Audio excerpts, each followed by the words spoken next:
안녕하세요. 이제야 행복을 실감하고 앞으로도 행복한 일을 꿈꾸며 살고 있는 40대 여성이에요. 20대 때 맞선을 보고 이 남자를 다 안다고 생각해서 한 결혼은 악몽 그 자체였어요. 남편은 다혈질에 무력을 쓰는 일이 굉장히 많았고 전 그 사이에서 매일이 고통이라 느끼며 살았습니다. 잘 나가는 사업가였던 남편은 저에게 늘 돈 보고 시집왔다며 항상 모욕적인 말을 하였고 그래서 그런지 절 하대하기 시작했는데 처음엔 무력을 쓰고 미안하다고 하는 날이 많았지만 반복이 되니 미안하다는 말도 생략하고 절 괴롭히는 남편이었어요. 어려서 가정불화가 굉장히 심했던 아버지 밑에서 살았기 때문에 저에겐 공포 그 자체였습니다. 너도 나 돈 많아서 그거에 홀려 시집 온 거 아니야? 내가 너 돈 쓰게 해주잖아. 그러니까 이 정도는 버텨야 하는 거야. 당신이 많으면 얼마나 많다고 이렇게 사람을 못 살게 구는 거야? 나 진짜 당신이랑 못 살아. 제발 이혼해줘. 그리고 돈을 쓰게 해줘? 당신 그 많은 돈 다 어머님 드리고 나한테 꼴랑 아주 필요한 만큼의 생활비만 주잖아. 복에 겨웠네 이게. 그 돈이 모자라다는 거야 지금? 그러니까 네 정신머리가 썩었다는 거야. 돈 무서운 줄 모르네 이게. 그리고 웃기지 마. 내가 미쳤다고 이혼남 딱지 달고 사냐? 얼마나 보이는 직업인데. 네가 덜 당했지? 좀 더 당해야겠네. 다시는 네 입에서 이혼 얘기 안 나오도록 해줄게 내가. 원래 말 안 듣는 사람한테는 이게 답이거든. 이리 와. 제대로 보여줄 테니까. 이혼을 항상 요구하였지만 남편은 들어주질 않았고 그때마다 오히려 더 큰 무력을 일삼았어요. 세상이 어떤 세상인데 이런 걸 참고 살았냐고 답답해 하시겠지만 저에겐 눈에 넣어도 아프지 않은 아들이 하나 있었고 아들에겐 정말 세상 둘도 없는 다정한 아빠였기에 그런 모습을 보고 참고 또 참았습니다. 그리고 늘 이렇게 자존감이 짓눌리다 보니 정말 자존감이 바닥을 쳐 이혼 후 제가 뭘 할 수 있을까 하는 생각이 지배적이었던 때였어요. 남편이 이렇게 무시하니 시댁도 마찬가지로 절 업신여겼고 전 그곳에서 혼자 외로이 버티던 시기였는데 지금 생각해보면 정말 힘들었어요. 너 아주 가방 비싼 거 들고 다닌다. 하여튼 시집 잘라서 누릴 건 다 누린다니까. 어디 너 같은 여자가 있겠냐? 너 우리 아들 모시고 살아야 해. 네 팔자에 이런 거 누리고 다닐 팔자나 돼? 막말로 시골에 혼자 있는 니네 엄마를 생각해봐. 다른 엄마 팔자 담는다는데 넌 우리 아들이 구제해 줬잖니. 너 같은 애들을 보고 요샌 취집했다고 하더구나. 세상 참 좋아졌어. 당연하지. 달에 몇 배씩 갖다 줘. 집에서 아줌마 써서 집안일 안 하게 해줘. 지가 날 안 만났으면 감히 이런 대접 받고 살겠어? 그래서 당신한테 끊임없이 괴롭힘 당하잖아. 그럼 된 거 아니야? 누가 이런 걸 버틸까? 애 때문에 나도 참고 있으니 건들지 마. 그리고 어머님 이 가방 결혼하기 전에 제 돈으로 산 거고 이이가 저 생활비 한 달에 40만 원 줘요. 그걸로 셋이서 밥 먹고 사는 거고 회사 사모님이라고 하지만 옷 한 번 사본 적이 없네요. 이 돈은 다 어머님이 쓰시지 않나요? 누가 보면 제가 정말 사모 행세 하고 다니는 줄 알겠어요. 남들이 저 회사 사모라고 하면 기겁할 정도로 구질구질하게 하고 다니는 거 잘 아시잖아요. 눈 그렇게 뜨고 얘기하면 우리가 뭐 무서워할 줄 알고 그러는 거냐? 애가 어쩜 저렇게 뻔뻔하고 빈대 같아? 그리고 여기가 어디라고 남편한테 그렇게 막말을 해? 내 앞에서도 이러는데 집에서 어떨지 안 봐도 훤하다. 뭐 저런 뻔뻔한 게 다 있어? 제가 주의시킬게요. 야, 너 집에 가서 보자. 어디서 엄마 있는데 말을 그따위로 해? 오늘 정신개조 좀 시켜야겠어. 그래. 아주 잡아다가 정신을 개조시켜놔야 해. 취집한 주제에 늘 감사히 여겨야지. 얼마나 어려운 자리에서 주둥이를 놀려? 제가 한마디라도 하면 남편은 더 득달같이 저를 압박했고, 하도 당하고 사니 이렇게 당하고는 못 살겠다 싶어 남편에게 무력을 당한 부위 사진을 찍어두고 진단서까지 만들어 이혼을 요구했습니다. 이혼을 해주지 않으면 소송을 한다고 했지만 남편은 언젠가 이런 일이 있을 줄 알았다는 듯이 태연하게 말을 했고 그 말에 전 할 말을 잃고 말았답니다. 소송? 니깎게 나한테 소송을 걸어? 돌아도 단단히 돌았지. 네가 소송할 돈은 있어?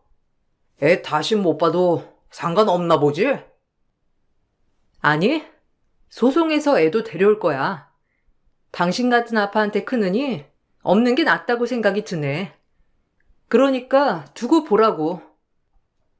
어려서 엄마가 아빠한테 무력당하는 거 보고 정말 저렇게 살지 말아야겠다고 생각했고 아빠가 돌아가신 뒤에 해방되나 싶었는데 너라는 인간을 만나서 내가 왜 이러고 살아야 하나 싶어.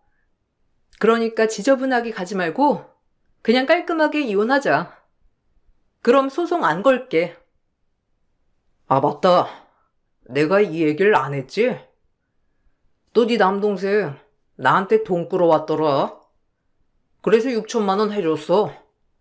얼마나 좋아하던지. 네 남동생이 그런 얘기는 안 했나 봐. 장모님까지 전화와서 고맙다고 얼마나 그러던지. 근데 네가 이혼한다고 하면 뭐라고 하시겠냐? 네 남동생은 어떻고? 내가 그동안 네 남동생 뒤 봐주느라고 얼마나 고생했는 줄 알아? 근데 이혼을 요구해? 뭐? 승혁이가 또 당신한테 돈을 해달라고 했다고? 하, 미쳐 진짜. 아니 왜 자꾸 자기는 돈을 해주는 거야? 뻔히 못 갚을 능력인 거 알면서 지금 일부러 그러는 거지? 나한테 우울감 느끼려고. 나 꼼짝 못하게 하려고 하는 거잖아. 당연하지. 난 이런 사람이야. 근데 네가 감히 나한테 절을 해도 모자랄 판에 이혼을 요구하다니 꿈 깨라고 하는 말이야. 너네가 구질구질한 집안 누구 덕에 이러고 살고 있는데 네가 이혼한다고 하면 너네 엄마가 퍽도 좋아하시겠다.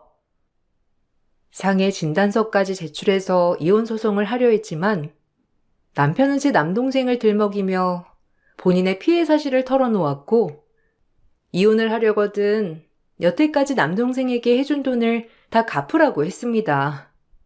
정말 허탈하고 눈물이 앞을 가리면서 제 신세가 왜 이렇게 됐나 싶은 게 불쌍하더라고요. 하지만 남편은 그런 저를 조롱하면서 절대적으로 이혼은 없다며 다시 한번 못 박았죠. 너 또 네 매형한테 돈 해달라고 했니? 너 진짜 한두 살 먹은 어린애도 아니고 왜 그래 정말? 내가 너네 매형 이제 어떻게 보라고 그러는 거냐고. 진짜 나 괴롭히는 것도 가지가지다 정말. 너 때문에 내가 무슨 꼴을 당했는 줄 알아? 아니 매형이 직접 와서 돈 필요하지 않냐고 해주겠다고 하는데 거절해? 그리고 능력이 있으니까 이렇게 해주는 거라고. 부담 갖지 말라는 걸 나보고 어떡하라고. 누나한테 설마 눈치 줘서 그러는 거야? 나도 매형한테 돈 받고 싶지 않았어. 그래. 승혁이가 매형이니 어려워서 거절한다니까. 김서방이 끝끝내 괜찮다고 주는 걸 어쩌니. 얘도 돈이 급하고 우리도 너 생각해서 안 받으려고 했지. 그런데 당장 그 돈 못 막으면 네 동생 회사 큰일 나는데 어째. 어쩔 수 없었어. 미안하다. 내가 더 여유 있었으면 네가 이 꼴 당하지 않게 하는 건데. 우린 김서방이 그래도 가족이니까 받았던 건데 정말 미안해. 엄마와 동생이 말에 더 허탈했고 남편은 제 약점을 아주 잘 알고 있는 사람이었어요. 바로 가난한 친정, 그리고 대책 없이 사업만 벌여놓고 수습 못하는 동생, 또 연로하신 친정엄마. 이 모든 것들이 정말 복합적으로 힘들게 하더라고요. 그리고 용기 내서 이혼을 결정했지만 다시금 적게 만드는 계기가 되면서 그리고 다시 남편에게 찍소리도 못하는 삶이 되었어요. 너 3일 출장 가니까 나 돌아다닐 생각하지 말고 집에서 애나 보고 엄마네 가서 엄마 말동무 좀 해드리고 해라. 오늘 시우 친구 엄마 만나기로 했어. 애 미술 가르치는 것 때문에 만나자고 해서 어머님네는 못 갈 것 같아. 엄마한테 네가 가서 밥 해줄 거라고 말 다 해놨으니까 가서 밥이나 해. 뭔 친구 엄마요? 네가 아는 거나 있고? 못 만난다고 해. 내가 이 집안을 위해 이 정도 나가서 희생하면 넌 우리 집에 이 정도는 해야 하는 거 아니냐? 너네 친정도 나 때문에 밥 먹고 사는 거 아니야. 또 손 올라가게 하지 말고 내 말 들어. 어쩜 애가 희생이라는 걸 몰라 아주. 지만 알지? 이기적이어가지고. 뭐든지 다 남편 마음대로였고 하도 세뇌를 당하다 보니 전 무능력한 사람의 남편이 벌어다주는 돈을 감사히 여기고 그저 고마워하며 살아야 한다고 생각했죠. 하지만 출장을 간다고 했던 남편은 알고 보니 상간녀와 밀월 여행을 갔던 것이고 그 모습을 포착한 친구에게 소식을 듣자마자 허탈했습니다. 밖으로만 놔두는 남편에게 여자가 없을 거라고 생각하진 않았지만 그래도 확인 사살을 당하니 제 마지막 남았던 작은 자존감마저 아예 박살나서 어찌할 바를 모르겠더라고요. 지인한테 전화 왔더라. 당신 출장 간 게 아니고 웬 여자랑 호텔방 드나들었다며? 여자도 있으면서 나랑 이혼은 왜 안 해주겠다는 건데? 그냥 나랑 깨끗하게 이혼하고 당신 새 출발해. 그러면 될 거 아니야. 당신도 나 한심하다며. 그냥 끝내자고.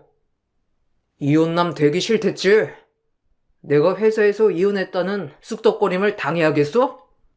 그리고 남자가 큰일 하다 보면 여자 한두 번 만날 수도 있는 거고. 그런 거 가지고 지금 나 바가지 긁냐? 내가 말했잖아. 모든 거에 그냥 감사히 여기고 살라고. 주제도 모르면서 어디 내 바가지를 긁으려고 작정을 해? 내가 여자가 있어도 이것도 다 네 잘못이야. 네가 얼마나 못났으면 그랬겠냐고. 하다 바람 피우는 것도 내 잘못이라니. 이제 더 이상 할 말이 없다 정말. 난 그냥 이 집의 허수아비고 애 봐주는 유모지? 유머? 주제 파악 잘해서 좋네. 넌 시우 잘 돌보고 우리 엄마 잘 봉양하면 네 할 일 끝이야. 그러니까 바가지 긁지 말고 비켜. 모든 것에 당당한 남편이었고 하루하루 우울해져만 갔는데 이렇게 사는 게 의미가 있나 싶을 정도로 세상을 등질 충동까지 느껴지더라고요. 사람 대접을 못 받는 것 같은 마음이 들어 사는 게 아니더라고요. 그러던 중 이 불행의 끝은 끝나지 않고 새로운 불행이 찾아왔는데 제 불행의 끝은 과연 어디일까 생각하면서 하루하루 그저 버텨냈던 순간들이었습니다. 정말 지금 생각해도 암울하네요. 뭐? 엄마가 시한부라니. 그게 무슨 소리야? 작년 건강검진까지 아무 말 없었는데 어떻게 1년 사이에 그렇게 될 수가 있어? 다 내 잘못이야. 사업한다고 엄마 속썩이고 그러니 엄마가 이렇게 병이 나지. 아 진짜 어쩌냐 우리 엄마. 불쌍해서. 어떻게 엄마가 위암 사기일 수가 있냐고. 지난번부터 계속 소화가 안 된다더니 진짜 어쩌냐. 우리 엄마 불쌍해서. 난 괜찮아. 이 정도면 살 만큼 산 거지 뭐. 그리고 5년 넘게 산 사람도 있다더라. 그러니까 울지 마. 우리 아들, 딸. 엄마, 미안해. 그동안 바쁘다고 엄마 신경도 못 쓰고 진짜 미안해. 이제 와서 후회해도 소용없는 거 아는데 정말 미안해. 내가 미안하지. 변변하게 뭐 하나 물려주는 것도 없고 해주는 것도 없이 이대로 그냥 민폐만 끼치고 가는 것 같아서.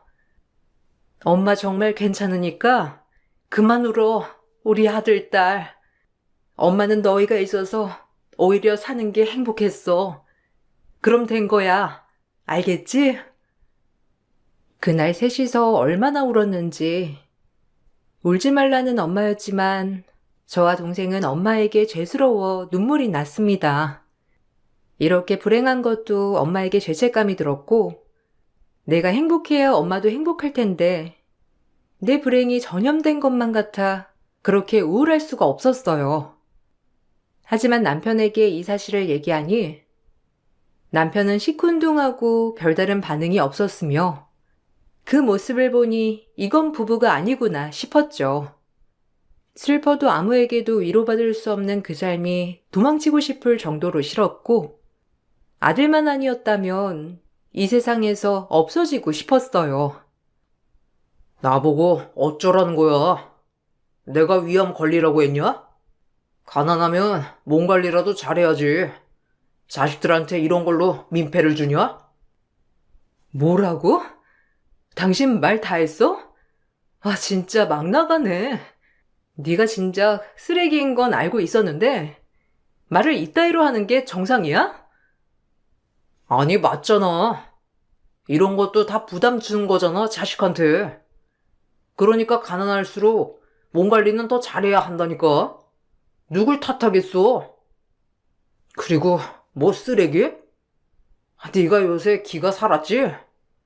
내가 정신없고 그러니까 아주 이때다 싶어서 기어오르네. 오랜만에 몸 좀 풀던지 해야지. 이래서 사람은 적당히 풀어줘야 하는 거야.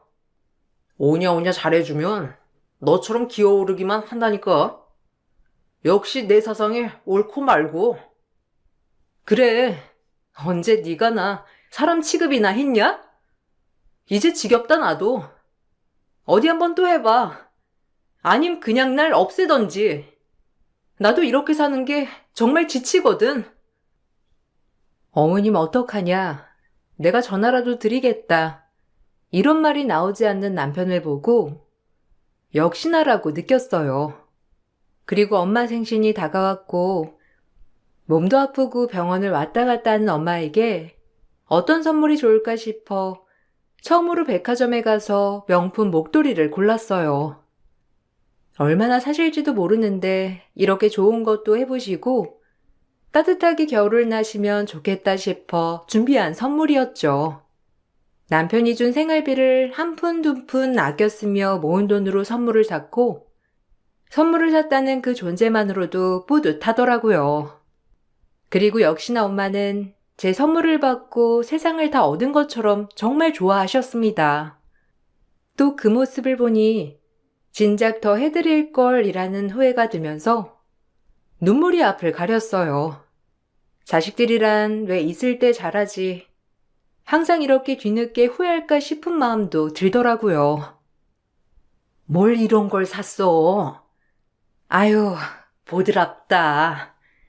이거 메고 병원 다니면 정말 좋겠어. 네가 돈이 어디 있다고. 고마워, 지윤아. 아니야, 진작 못 사드려서 미안해요. 앞으로 좋은 것만 보시고 좋은 것만 해드릴게. 그러니까 오래 사시기만 하셔요. 와, 이거 진짜 비싼 거잖아. 엄마 호강하네. 누나 덕분에. 그러니까 이거 메고 오래오래 사셔요. 알겠지? 난 지금 죽어도 여한 없지 뭐. 지훈이 결혼했지. 너도 이제 앞가림 잘하는 것 같고. 오래 살면 뭐하니? 다 짐이지. 그런 말 하지 마. 난 엄마 없으면 못 살아. 그러니까 이 약 물고 치료도 버텨내고 오래 살 거라고 일 되내고 살아요. 그래, 엄마. 긍정적으로 생각해. 우리가 엄마 없으면 어떡하라고. 우리 봐서라도 이 약 물고 버텨내봐요. 옆에서 응원할게. 그렇게 엄마는 제가 사준 목도리를 아껴매며 겨울 동안 매일 하고 다니시더라고요. 그 모습을 보니 참 뿌듯했고 설이 다가옴에 따라 아들과 친정에 방문하였답니다. 늘 바쁘다는 핑계로 친정에 방문하지 않는 남편이었지만 그날은 웬일인지 저와 아들이 친정에 도착하자마자 불쑥 친정에 찾아왔더라고요. 기대했던 건 아니었지만 그래도 엄마가 아프다고 하니 얼굴이라도 뵈러 왔구나 싶은 마음이 내심 들었답니다. 하지만 남동생이 한마디가 남편을 결정적으로 엄청 화나게 했고 이성을 잃게 했어요. 누나가 사준 명품 목도리 덕에 엄마가 겨울 따뜻이 지내니까 얼마나 보기 좋은지 몰라. 엄마 매일같이 하고 다니잖아. 무슨 소리야, 천아? 명품 목도리라니? 당신 이게 다 무슨 소리야? 나한테 그런 거 산다고 하지 않았잖아. 어떻게 된 거야? 아, 매형 모르셨구나. 제가 괜한 소리를 꺼냈네요. 전 매형도 같이 사서 선물해 주신 줄 알고 죄송해요. 내가 엄마 생신 선물로 목도리 하나 해드렸어. 엄마 매일같이 시장껏 싸구려 목도리만 하니까 좋은 거 해드리고 싶어서. 몇 빠지게 돈 벌어서 갖다 주니까 친정에 또 이런 걸 빼돌려? 와, 진짜 가지가지하네. 나도 안 하는 명품 목도리를. 내가 이 정도도 못 사드려? 걱정 마. 내가 모은 돈으로 사드린 거니까. 사이가 돼가지고 이런 게 아깝다는 거야, 지금? 제 말이 끝나기가 무섭게 남편은 이성을 잃었는지 그 자리에서 제 뺨을 내리쳤어요. 정말 순식간에 일어난 일이었고 시한부 엄마 선물로 명품 목도리 사주니 설날 친정이 불쑥 찾아와 제 뺨을 날린 남편이었고 엄마에게 하는 소린 가관이었습니다. 아주 코미디네. 야, 뼈 빠지게 돈 벌었더니 친정으로 이제 빼돌려? 아니, 진짜 얼마나 산다고? 명품 걸치고 싶어요? 그거 매면서 우리 사이 돈이라고 생각 안 해봤냐고요? 당신 딸이 무슨 능력이 있어서 이런 목도리를 선물했겠어? 이제 시한부라고 해서 얼굴이나 보러 왔더니만 내가 진짜 별꼴을 다 보네. 야, 너 내가 80만 원 벌려면 얼마나 힘든 줄 알아? 왜요? 이게 무슨... 아니, 그동안 그럼 우리 누나한테 이런 식으로 행동했던 거예요? 엄마, 누나, 괜찮아? 닥쳐! 능력도 없는 거 사업하게 도와줬더니만 나한테 큰 소리야? 하여간 이놈의 구질구질한 짓고서 가만두면 안 된다니까? 남편의 한마디가 끝이 나고 저에게 손찌검하는 걸 본 엄마는 큰 충격을 받고 응급실에 실려갔어요. 사이가 무뚝뚝한지는 알았어도 저에게 무력을 일삼을 거라고는 상상할 수 없었던 엄마였기에 실신할 정도로 충격을 받으신 거죠. 그리고 전 엄마를 따라 울면서 응급실에 도착하게 되었고 그 자리에서 제 인생 걸고 눈물나게 남편을 복수할 생각을 하게 됐고 남편을 가만둘 수 없었어요. 김서방이 너한테 언제부터 손찌검한 거야? 네 아빠 그렇게 폭군 같은 거 엄마가 참고 또 참은 이유가 너희 때문인데 왜 네가 그러고 사는 건데? 당장 이혼해라. 그동안 너 그러고 살았을 생각하니까 내가 눈이 안 감아져. 설마 우리 집 돈 때문에 이혼도 못하고 살았던 거니? 엄마가 널 어떻게 키웠는데 엄마처럼 사는 거야? 어? 아유, 정말 내가 속상해서 미치겠다. 아니야, 엄마. 괜찮아. 나 이제 당한 곳만 살지 않을 거니까 이런 모습 보여드려서 정말 죄송해요. 다신 보이는 일 없을 거야.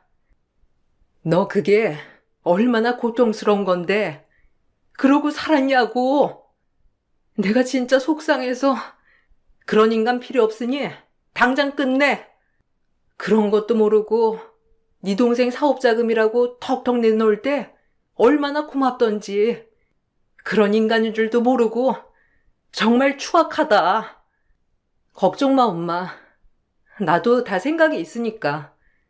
나 당하고만 살지 않을 거야. 그러니까 엄마는 엄마 건강 걱정만 해요.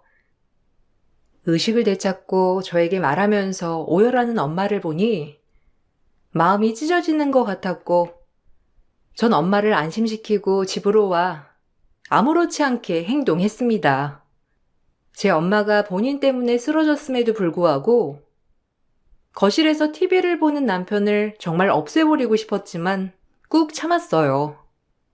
제가 한 소리도 안 하고 가만히 제 할 일을 하자 남편은 의아해하며 오히려 좀 다른 시선으로 보더라고요.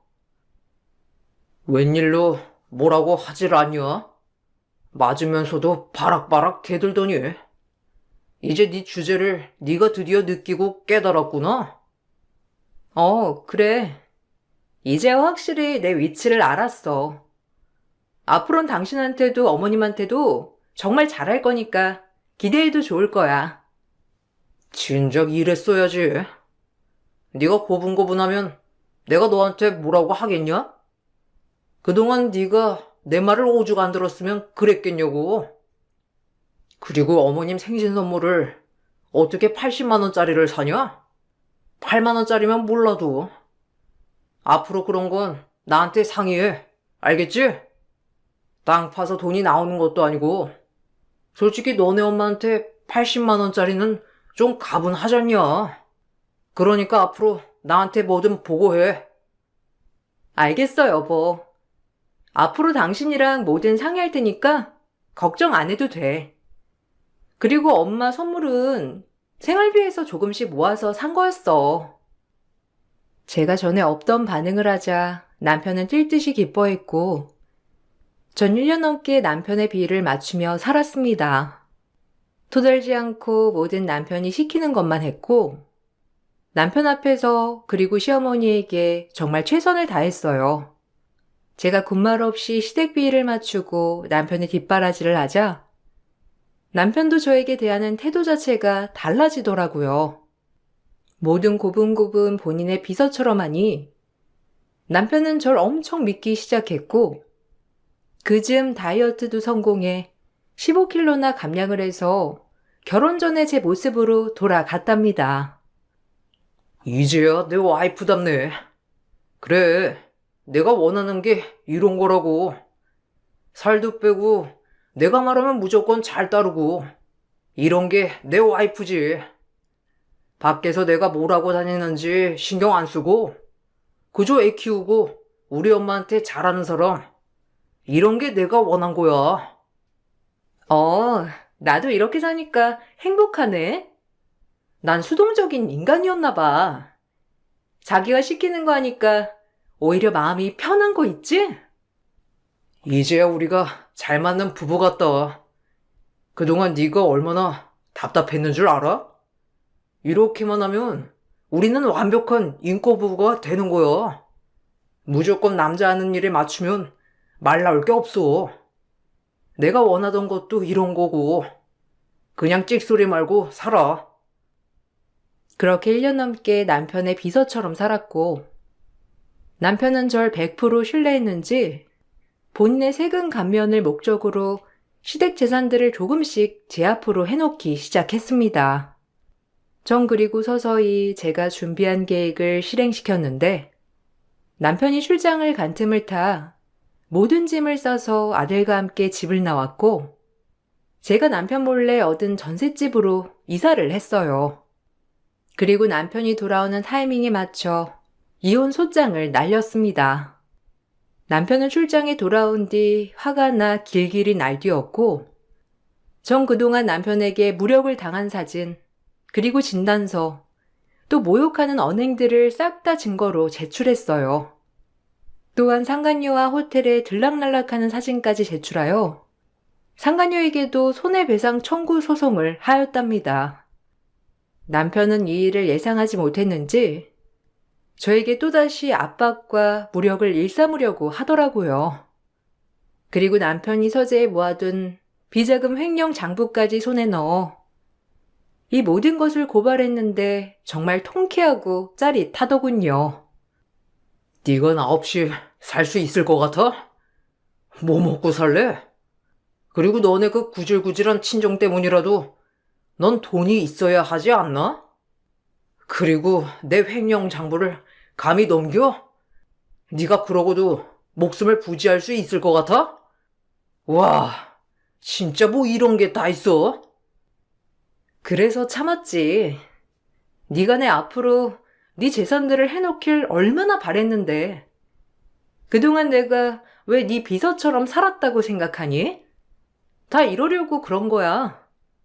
이제 내 아들도 내가 데려올 거고 너한테 위자료도 왕창 받을 거야. 그러니까 앞으로 단단히 각오하는 게 좋을 거야. 네 얼굴에 먹칠하는 날 얼마 안 남았으니까. 날 능멸하고 우리 친정 무시한 거 달게 받을 줄 알아. 이제야 속이 시원하네. 재판은 오래 걸렸지만 무력으로 인한 가정 불화와 심한 언행, 그리고 외도의 죄가 분명했기 때문에 저에게 유리했습니다. 상간녀에게는 위자료를, 그리고 남편에게는 친권과 양육권을 가져올 수 있었는데, 그 이유는 남편이 제 이름으로 해놓은 재산들이 많았기 때문에 제가 충분히 아들을 키울 수 있는 능력이 있다는 전제하에 이루어진 거였죠. 남편은 분개하였고 억울해 하더라고요. 또한 회사의 비자금 횡령 또한 큰 벌이 되어 돌아왔고, 남편은 회사 비자금 횡령건으로 구속재판을 받게 되었습니다. 이럴 수는 없지. 왜 내 재산을 내가 못 가져오는 건데? 내가 세금 감면 받으려고 네 앞으로 해놓은 거지. 뺏기려고 해놓은 거냐?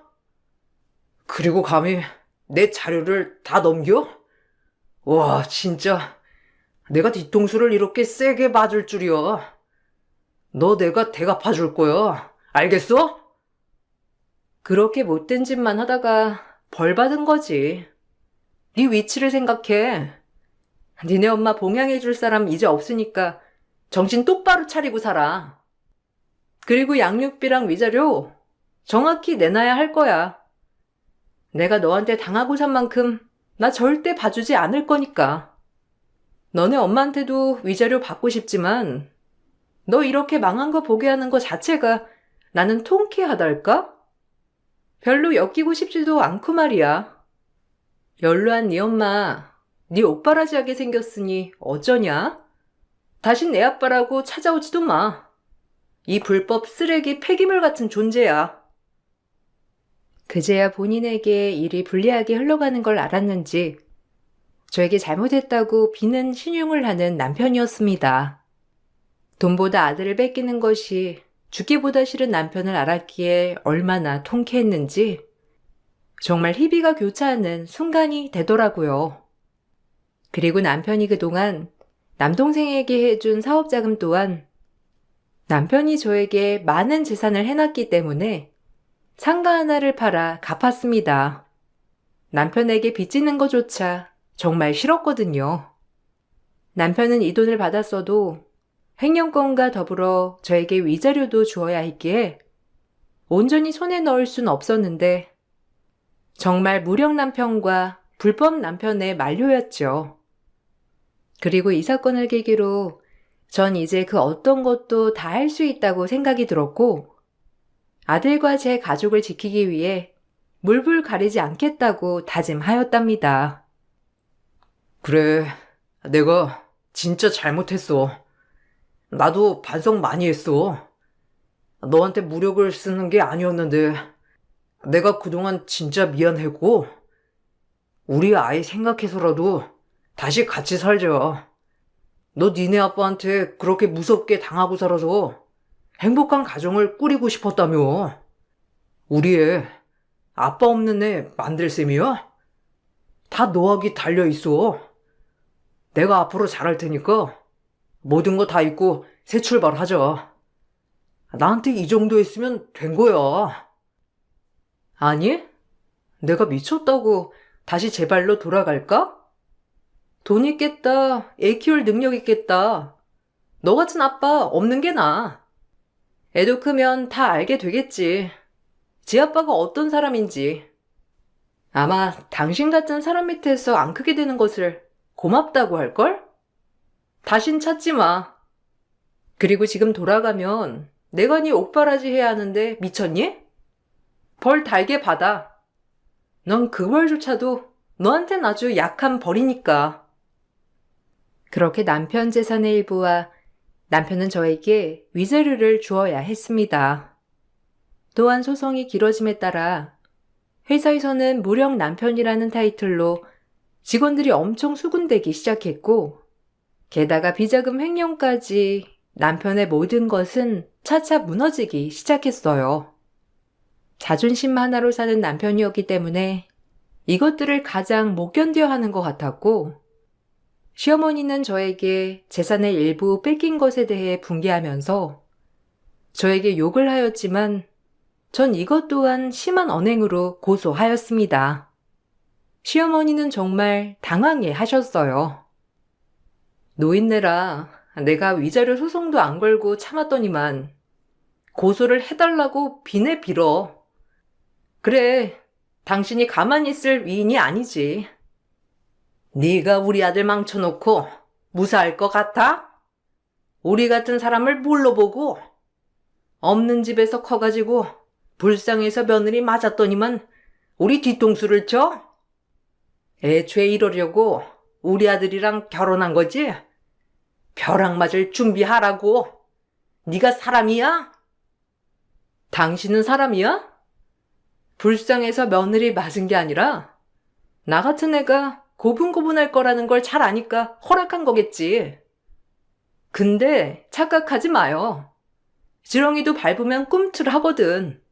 나이 먹고 어디 한번 고소 당해보고 정신 차려요. 그 애미의 그 아들 같으니. 너 때문에 우리 아들 지금 그 추운 바닥에서 자는 거 생각하면 혈압이 올라서 잠이 안 와. 근데 넌 뜨신 데서 살겠다.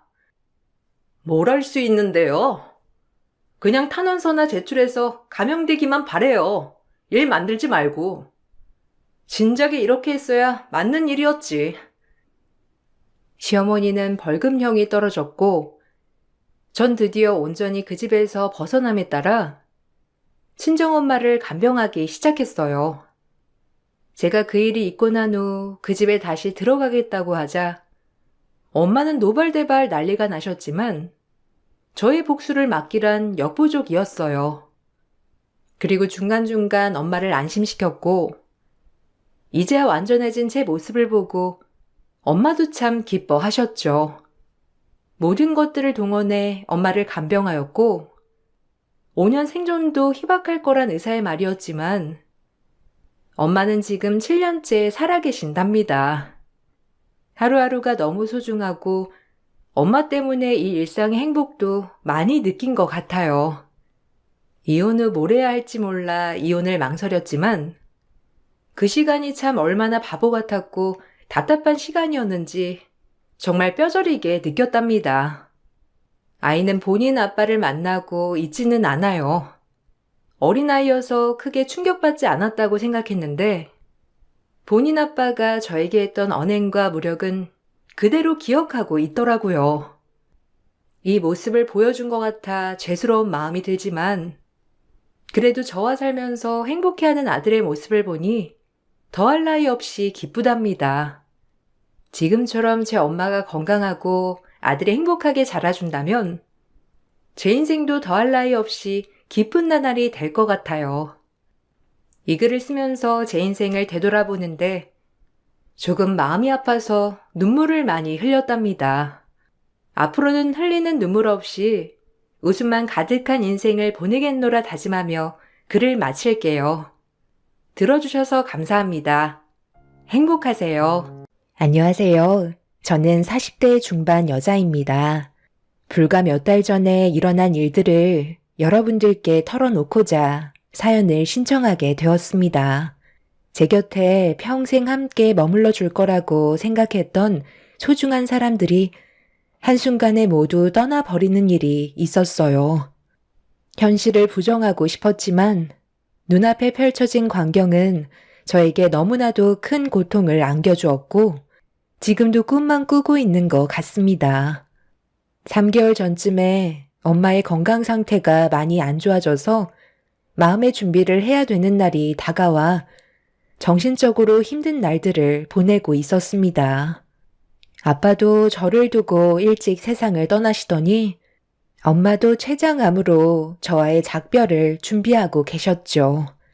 하루하루 겨우 버티며 살아가고 있는 와중에 저에게 힘이 되어준 건 남편과 하나뿐인 10년지기 친구였습니다.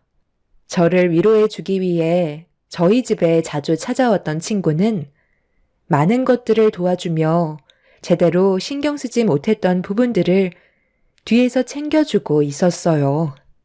너무 고마웠고 항상 미안할 만큼 제가 병원에서 엄마 곁을 지켜주는 동안 집안에 필요한 것들을 대부분 해결해 주었습니다. 10년을 알고 지냈으니 가족이나 다름없었죠. 아이들도 제 친구가 항상 잘 챙겨줘서 그런지 거의 엄마처럼 잘 따르며 좋은 관계를 유지하고 있었습니다. 엄마와 함께 할 수 있는 시간이 얼마 남지 않게 되면서부터 병원에 더 오래 있게 되다 보니 집안일에 제대로 신경 쓰지 못하고 있는 부분들을 친구가 대신 도와주고 있던 어느 날 너무 신세만 지는 것 같아 오래간만에 저희 식구들과 친구를 데리고 외식이나 하려고 서둘러 집에 간 적이 있었어요. 아이들을 돌봐주고 있다는 친구가 고생할 걸 생각하니 너무 미안해서 최대한 빨리 집에 도착해 현관문을 열었는데 아이들은 거실에서 뛰어놀고 있더라고요. 남편도 때마침 퇴근을 했는지 현관에 신발이 보이길래 큰애한테 아빠 어디 갔냐고 물어보니 안방에서 쉬고 있다길래 별 생각 없이 안방 문을 열려고 하는 순간 안방에서 이상한 소리가 제 두 귀를 의심하게 만들었어요. 출발할 때 친구한테 전화를 했을 때 아이들과 놀아주다가 잠깐 쉬고 있다는 말을 들었었는데 안방에 남편과 함께 있을 거라곤 상상을 하지 못했었죠. 제 두 귀를 막아버리고 싶을 만큼 둘이 나누는 사랑의 소리는 모든 걸 한순간에 주저앉게 만들 정도로 엄청난 충격을 가져와 주었죠. 아이들도 있는 집에서 둘은 해선 안 될 짓을 저지르고 있었습니다. 두 사람의 관계를 전혀 의심해 본 적이 단 한 번도 없었어요. 언제부터였는지 모르지만 제가 눈치를 챘으면 분명 거리를 뒀겠지만 저에게 너무 많은 도움을 주고 특히 저희 엄마가 병원에 계시는 동안 집안 가사는 친구가 대신 해줬었기 때문에 의심보다 고마운 마음이 더 크게 작용했는지 친구와 남편이 눈이 맞을 거라곤 상상조차 하지 못했었죠. 떨리는 손으로 문을 벌컥 열고 들어가 두 사람의 머리채를 잡아 뒤흔들고 싶었지만 저에게는 그럴 용기가 없었어요. 제가 고민하는 사이 아이들이 배가 고프다며 저를 부르는 순간 방 안에서 울려 퍼지는 소리는 순간적으로 정적이 흘렀고 저는 아이들을 데리고 서둘러 주방으로 향했습니다. 잠시 뒤 방에서 허겁지겁 뛰쳐나온 친구와 남편은 땀이 푹 젖은 채 옷도 제대로 정리되지 않은 상태에서 저를 보며 어색한 미소로 언제 왔냐고 물어보더라고요. 당신 언제 왔어? 아유, 인기척이라도 해야지. 안방에서 잠깐 쉬고 있었는데 아이들이 당신 부르는 소리에 깜짝 놀랐다고. 생각보다 일찍 왔네. 나보다 당신이 일찍 왔는데? 안방에서 뭘 했길래 온몸에 땀이 비오듯 흘러? 오늘 외식하기로 했었잖아. 나는 이제 막 집에 들어왔지. 은희 너는 옷차림이 그게 뭐니? 아무리 가족 같아도 이 사람 보는 앞에서 옷은 제대로 갖춰 입고 있어야지. 너도 집안일 하느라 체력을 많이 쏟았을 텐데 서둘러 나가자. 오늘 안방 화장실이 좀 더러운 것 같아서 청소 좀 하느라 옷이 만신창이가 되어버렸네. 나 옷 좀 제대로 다시 정리하고 올 테니까 먼저 나갈 준비하고 있어. 요즘 내가 몸이 별로 좋지 않은가 봐. 누워만 있었는데도 온몸에 식은땀이 난다니까. 아무래도 기력이 많이 안 좋은 것 같아. 몸보신 좀 해야 될 것 같은데. 괜찮은 한의원 알고 있으면 소개 좀 시켜줘. 당신이 그런 건 잘 알잖아. 그럼 나는 밖에서 차 시동 걸고 기다리고 있을 테니까 애들 준비시켜서 나와. 남편은 자신의 행동에 괜히 찔리기라도 한 듯 저와의 자리를 최대한 빨리 회피하고 싶어 했어요. 못 본 척, 못 들은 척, 아무렇지도 않은 척 연기를 했지만 언제까지 제가 버티고 있을지는 모르겠더라고요. 살짝 건들기라도 한다면 금방이라도 터질 것처럼 감정 컨트롤이 힘들었지만 신경 써야 될 것들이 너무 많았었기 때문에 최대한 억누른 채 둘의 상황을 지켜보기로 했었죠.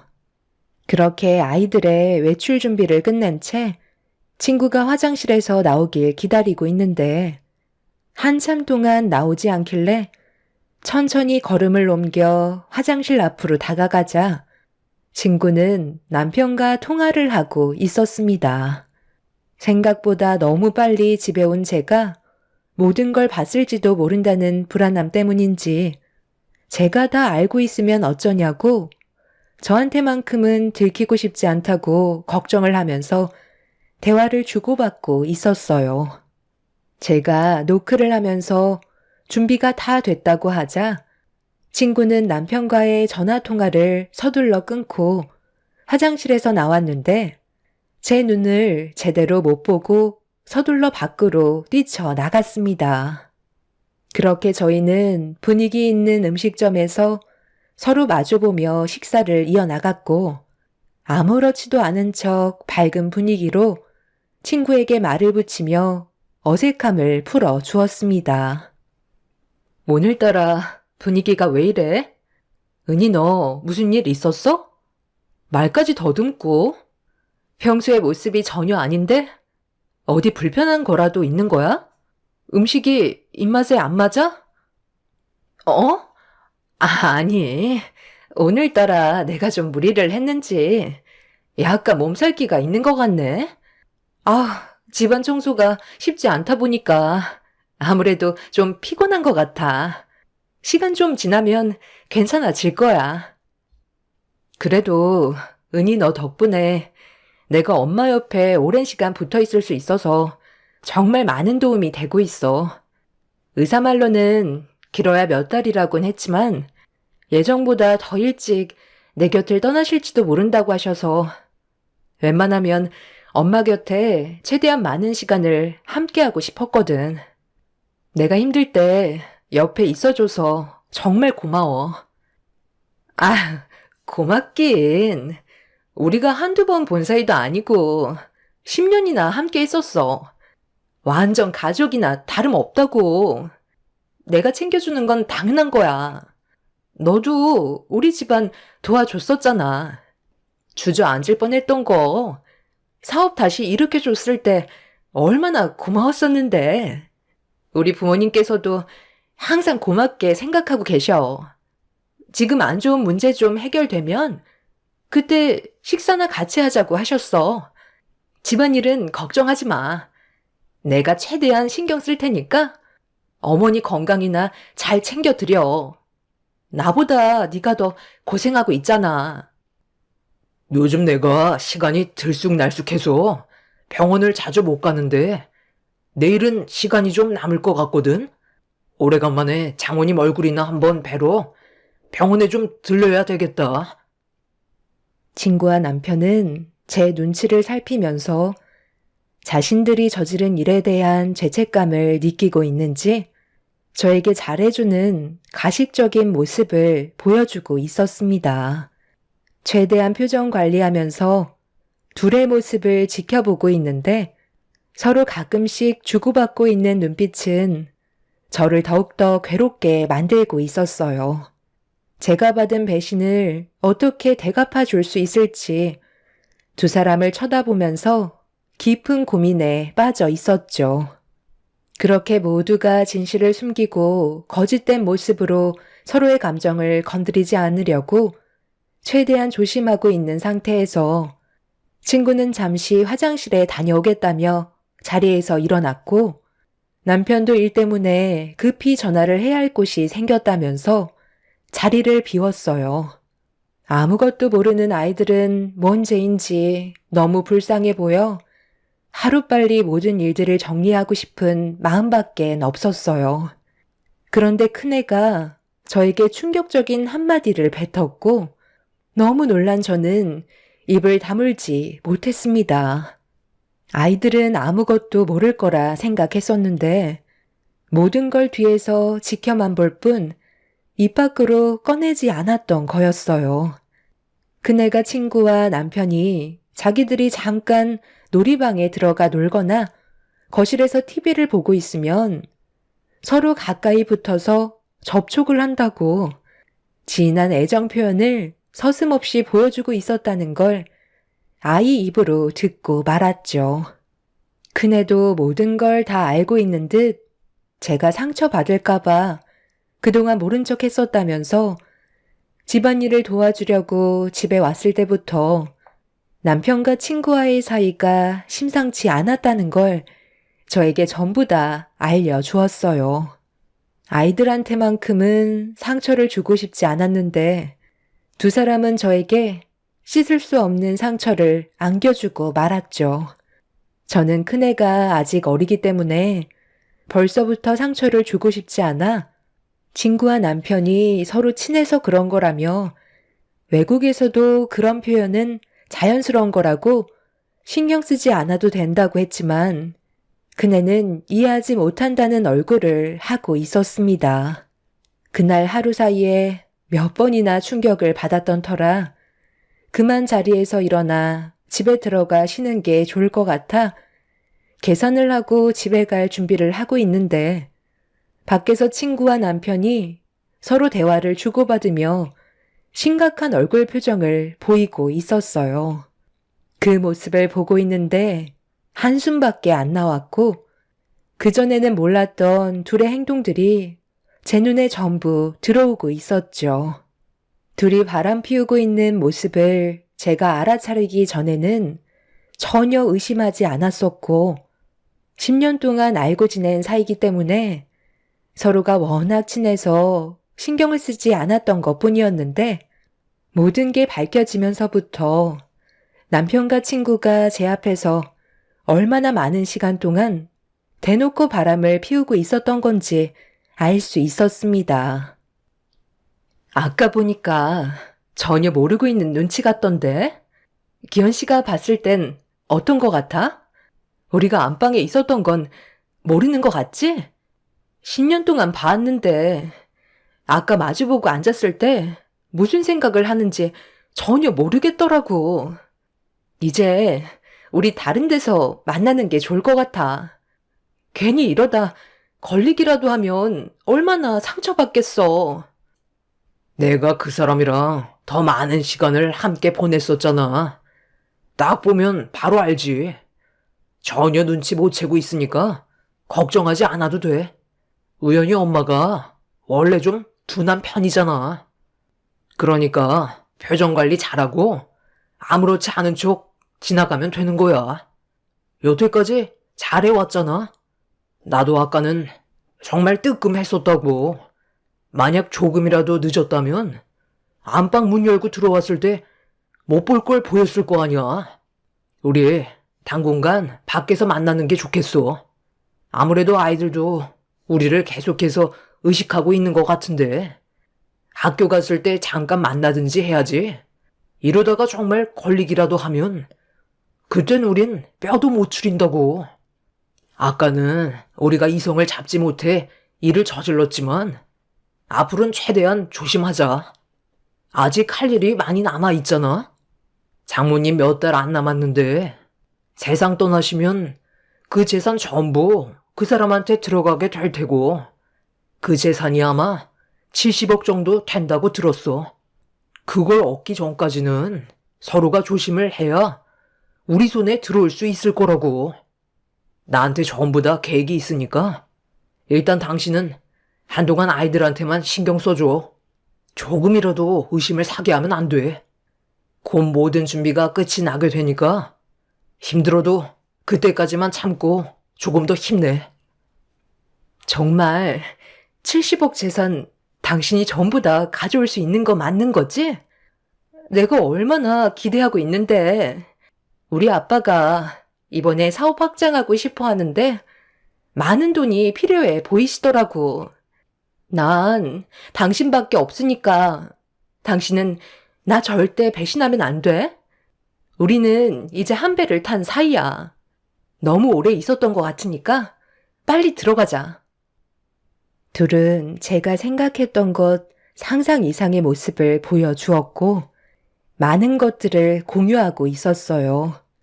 남편이 꺼낸 말을 들었을 때 왜 이런 시련이 저에게 찾아왔는지 너무나도 마음이 좋지 않았습니다.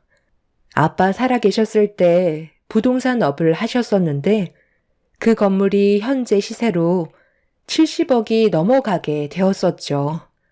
건물 하나 남겨둔 채 세상을 떠나시면서 엄마가 건물 관리를 하면서 생활을 하고 계셨지만 엄마가 세상을 떠나시면 무남동녀 외동딸인 제가 그 건물을 소유가 될 테고 그걸 알고 있던 남편이 저에게서 뺏어가고 싶어 제가 알지 못하는 계획을 꾸미고 있는 것 같았습니다. 두 사람을 절대 용서할 수 없었고 그날 이후 저에게는 분노만 남아 있었죠. 엄마가 병원에 계시는 동안 제가 할 수 있는 건 남편과 친구 몰래 증거물을 만들어 놓는 거였고 두 사람의 인생을 최대한 무너뜨리기 위한 계획을 세웠습니다. 여자가 한을 품으면 얼마나 무서운지 보여주고 싶었어요. 엄마는 의사가 예상했던 시간보다 훨씬 더 빠르게 제 곁을 떠나셨고 제 편은 더 이상 아무도 없었어요. 그렇게 엄마의 장례를 치르는 동안 슬픔과 동시에 가식적인 모습으로 저를 도와주고 있던 남편과 친구의 모습들이 장례식장에서 저를 더 오열하게 만들었고 두 사람은 제가 엄마를 잃은 슬픔 때문에 눈물을 흘리는 줄 알고 같이 슬퍼하고 있었습니다. 엄마가 세상 떠난 것도 견디기 힘든데 저를 위로해주고 있는 남편과 친구의 행동이 저를 더 소름 끼치게 만들었어요. 그렇게 한참 동안 눈물을 흘리던 저는 결국 탈진을 하게 되었고 늦은 새벽에 너무 지쳐버린 저는 엄마의 영정사진 앞에서 잠깐 누웠는데 제 눈에 들어온 한 장면을 보고 실성한 여자처럼 웃음밖에 안 나왔어요. 남편과 10년지기 친구가 상 밑에서 서로 손깍지를 낀 채 술잔을 기울이면서 슬픈 표정으로 대화를 주고받고 있었습니다. 다른 곳도 아니고 엄마의 장례식장에서 두 사람이 보인 행동 때문에 누워있는 상태에서 그 모습을 보며 또다시 눈물을 쏟아내고 말았어요. 차마 더 이상 제 눈을 더럽히고 싶지 않아 몸을 돌린 채 괴로워하고 있는데 남편이 누군가에게 전화가 왔는지 잠깐 자리에서 일어나 밖으로 나가길래 저는 그 틈을 타 혼자서 술을 마시고 있는 친구한테 천천히 다가가 앉았습니다. 많이 힘들 때는 뭐라도 좀 챙겨 먹는 게 좋아. 내가 먹을 것 좀 줄 테니까 잠깐 기다려봐. 우연 아빠는 지금 통화하러 잠깐 밖에 나갔어. 먹을 건 필요 없으니까 일단 자리에 앉아봐봐. 내가 너한테 중요한 할 말이 있거든. 다른 사람한테는 내 고민을 털어놓을 수가 없겠더라고. 무슨 고민이 있길래 상당히 심각한 표정으로 괴로워하는 거야? 10년직인 내가 고민 다 들어줄 테니까 한번 다 털어놔봐. 내가 그런 건 또 잘 들어주잖아. 아무래도 남편이 바람을 피우고 있는 것 같아. 예전과는 분위기가 너무 많이 달라졌어. 그래서 지금 이 사태를 어떻게 정리해야 할지 고민 중이야. 이거 봐봐. 얼마 전에 나한테 킥으로 배송된 사진인데 여자의 얼굴은 찍혀 있지 않더라고. 그 사람 모습만 나왔는데 너는 혹시 누군지 알겠어? 어디서 많이 봤던 사람인 것 같기는 한데 뒷모습만 보고서는 잘 모르겠더라고. 내가 이 사진을 보고 얼마나 충격을 받았는지 모든 걸 다 잃어버린 느낌이었어. 앞으로 어떻게 하면 좋을까? 나도 네가 이런 고민을 털어놓을 거라곤 전혀 생각하지 못해서 지금 상당히 당황스럽긴 한데 사진 속에 보이는 여자는 나도 처음 보는 것 같은데? 우연 아빠가 정말 바람을 피우고 있다는 거야? 이거 너무 충격이라 무슨 말을 해야 될지 나도 잘 모르겠어. 일단 좀 더 조사를 해보는 게 좋지 않을까? 그래서 사람을 시켜서 조사를 하려고 계획하고 있는 중인데 내가 생각하고 있는 계획이 몇 가지 있는데 한번 들어볼래? 일단 남들이 다 아는 상간소송으로 이혼을 하고 사진 속의 여자한테까지 위조를 받던지 아니면 내가 가진 재산으로 이 두 사람을 두 번 다시 세상 빛을 못 보게 만드는 거야. 너는 어떻게 했으면 좋겠어? 나는 전자보단 후자가 나을 것 같은데. 내가 알아본 업체가 꽤 음지에 있는 사람들인데 돈만 주면 시키는 건 뭐든지 한대. 사진 속에 보이는 사람이 남편과 상간녀 둘이니까 돈은 좀 많이 들긴 하지만 전문 업체라 뒤처리도 깔끔하고 쥐도 새도 모르게 사라질 수 있게 정리해줄 수 있다고 하던데? 그래서 나는 후자를 선택하기로 거의 결정했거든. 내가 이런 고민을 너한테 얘기하는 건 아직 내가 이성의 끈을 놓지 않았다는 거야. 은희야, 너는 어떻게 생각해? 위자료 쪽이야? 아니면 나랑 같은 생각이야? 너도 내 친구니까 똑같은 감정을 느끼고 있을 거 아냐. 이 사진을 처음 봤을 때 어떤 기분이었어? 나처럼 배신감을 느꼈지? 아, 너한테 너무 어두운 얘기를 했나 보다. 됐다, 신경 쓰지 마. 어차피 내 결정으로 이 두 금수들의 인생이 정해질 테니까 나는 두 사람을 이 세상에서 정리해버리기로 결정했어. 기회 같은 것도 주고 싶지 않아. 내가 받은 상처가 너무나도 컸기 때문에 이 사람들을 용서할 수가 없어. 너는 내 마음 이해하지? 그렇지. 네가 얼마나 마음이 아팠겠어. 믿었던 사람한테 받는 배신이 이 세상에서 제일 큰 고통이라고 하더라. 그래서 네가 아까 그렇게 오열을 했던 거구나. 그래도 너무 극단적인 선택은 하지 않는 게 좋을 것 같아. 우연 아빠랑 사진 속의 여자도 아주 잠깐의 실수였을지도 모르잖아. 아이들도 생각해야지. 그래도 아이들한테는 아빠가 있어야 하는데 꼭 그렇게 해야 되겠어? 지금 네가 너무 많이 힘들어하는 것 같아서 내가 무슨 말을 해도 들리지 않겠지만 분명 우연 아빠도 후회하고 있을 거야. 다시는 만나지 않으려 할지도 몰라. 일단 좀 더 지켜보는 게 어떨 것 같아?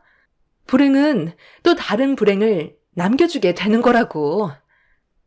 너는 지금까지 왜 결혼을 안 한 거야? 10년 동안 내 옆에 있어주면서 단 한 번도 남자를 만나거나 소개해준 적 없었잖아. 네가 나처럼 가정을 꾸리고 살아왔었다면 내 마음 충분히 이해해 줬을 텐데. 벌써 그 업체에 내가 지시를 내린 상태야. 장례식이 끝나고 남편과 사진 속에 있던 여자가 단둘이 만나는 순간 그때를 놓치지 않고 정리해 주기로 했어. 둘이 좋아서 붙어 있겠다는데 세상 떠나는 것도 같이 갈 수 있게 해줘야 하지 않겠어? 은희야, 그런데 왜 이렇게 굳어 있는 거야? 아유, 누가 보면 네가 내 남편과 바람난 줄 알겠다. 나도 술이나 좀 줘봐. 엄마도 내 곁을 떠나시고 남편이라는 사람도 다른 여자 만나서 조만간 세상 떠나는데 내 곁에는 이제 의지할 데가 은희 너밖에 없다. 그러고 보니 너희 아버지 사업은 잘 되어가고 계시다며? 이번에 확장한다던데 앞으로 더 많은 발전이 있으셨으면 좋겠다. 친구는 사색이 된 얼굴로 아무 말도 하지 못한 채 입술을 파르르 떨며 저에게 술을 따라 주었습니다. 상당히 공포에 질린 얼굴을 하고 있었지만 친구의 입에서 진실을 꺼내지 않았어요. 저는 그래도 친구가 그 자리에서 모든 걸 털어놓고 죄를 뉘우치기를 바랐지만 제 편을 들어주면서 본인의 잘못을 숨기고 있었죠. 저는 친구가 따라준 술 한 잔을 입에 털어놓은 뒤 남편과 친구의 모습이 담긴 사진을 가지고 다시 자리로 돌아와 엄마의 영정 사진을 보며 눈물을 흘렸습니다. 그건 엄마가 세상을 떠나셔서 슬픈 마음에 흘리는 눈물이 아닌 친구가 끝까지 저에게 거짓말을 한 거에 대한 슬픔의 눈물이었어요.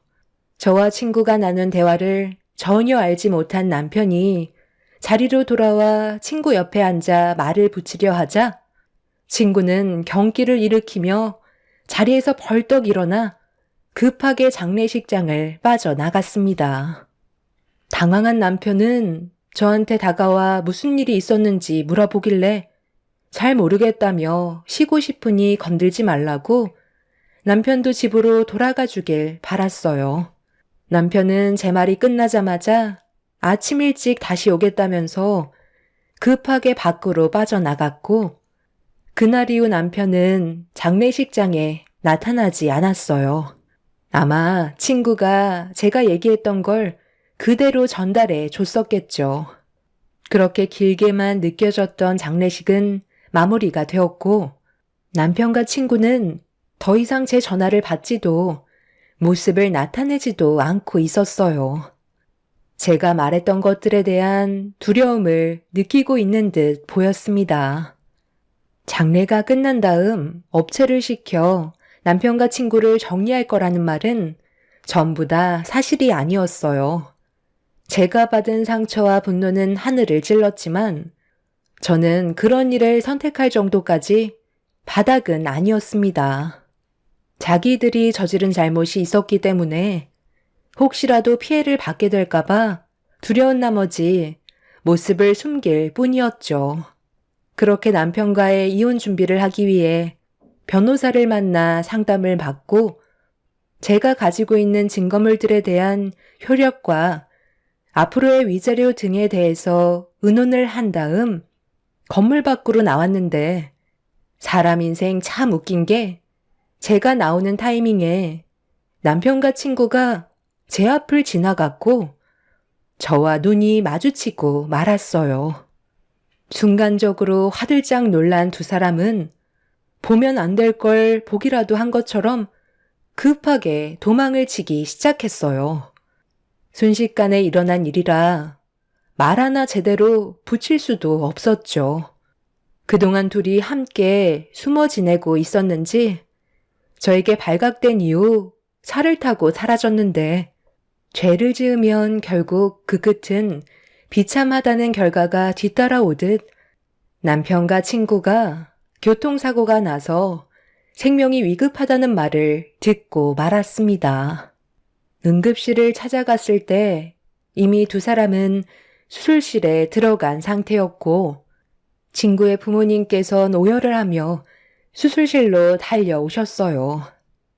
저와도 친분이 있는 분이라 어떻게 된 거냐고 물어보시길래 교통사고가 났다고 설명을 해드렸어요. 오랜 시간 끝에 수술실에서 나온 두 사람은 충격적인 모습을 하고 있었고 남편은 상태가 위중해서 오래 버티지 못할 것 같다는 의사의 말을 듣고 말았어요. 친구는 언제 깨어날지도 모르는 상태였고 의사는 깨어나도 평생을 식물 인간으로 살아야 한다며 희망이 없다는 말을 전해 주었어요. 도둑이 제발 저린다고 제가 장례식장에서 했던 말들 때문에 저와 마주쳤을 때 자신들이 피해를 받을까봐 도망을 치다가 결국 비참한 결과를 얻고 말았죠. 시부모님께선 남편의 모습을 보곤 오열을 하셨고 하나뿐인 자기 아들이 부모를 놔두고 먼저 세상을 떠나게 생겼다면서 병실이 떠나갈 정도로 눈물을 멈추지 못하셨습니다. 결국 며칠 뒤 남편은 결국 세상을 떠나게 되었고 친구는 기적적으로 식물인간에서 벗어나 눈만 꿈뻑거리는 상태로 이 세상을 살아가게 되었어요. 전신마비였지만 그래도 눈은 움직일 수 있다는 건 기적이라고 희망을 잃지 말라며 친구의 부모님을 안심시키려 의사는 좋은 말을 아끼지 않으셨지만 저에게는 그 이상 좋아질 수는 없을 것 같다는 말을 하셨습니다. 처참해진 친구의 모습을 한참 동안 바라보고 있는데 친구의 눈동자는 저를 바라보고 있더라고요. 눈물을 흘리면서 무언가를 말하고 싶어 하는 듯 보였지만 저는 친구의 말을 들을 수 없기 때문에 제가 먼저 말을 붙였습니다. 그러니까 남의 가정을 왜 건드려서 이런 피해를 보는 거야? 내가 너한테 마지막으로 기회를 줬었는데 너는 끝까지 잘못을 인정하지 않고 도망까지 쳤으면 잘 살았어야지. 이게 무슨 꼴이야? 그리고 내가 아무리 화가 나고 정신줄을 놨다고 한들 너희들한테 돈 아깝게 그런 돈을 사용하겠어? 그냥 해본 말이었는데 너희들이 지은 죄가 있으니까 도망을 치다가 이런 결과를 얻게 된 거 아냐. 참 한심하다. 그 사람 핸드폰이 나한테 들어왔는데 너희들 정말 가관도 아니더라. 네가 왜 지금까지 결혼을 안 하고 있었는지 둘이 나눈 문자 내용을 보니까 알 수 있겠더라고. 이중적인 생활하니까 그렇게 좋았니?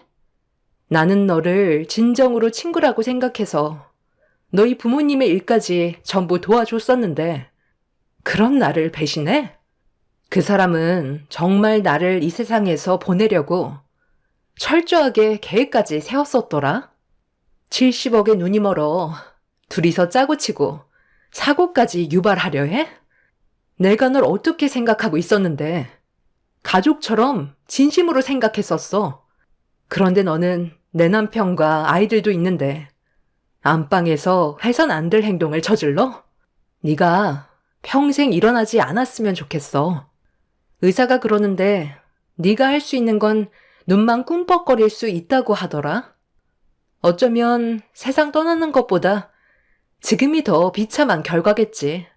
나는 2번 다시 너를 보러 오지 않겠지만 평생 천장만 바라보며 무엇을 잘못했는지 뉘우치며 살길 바래.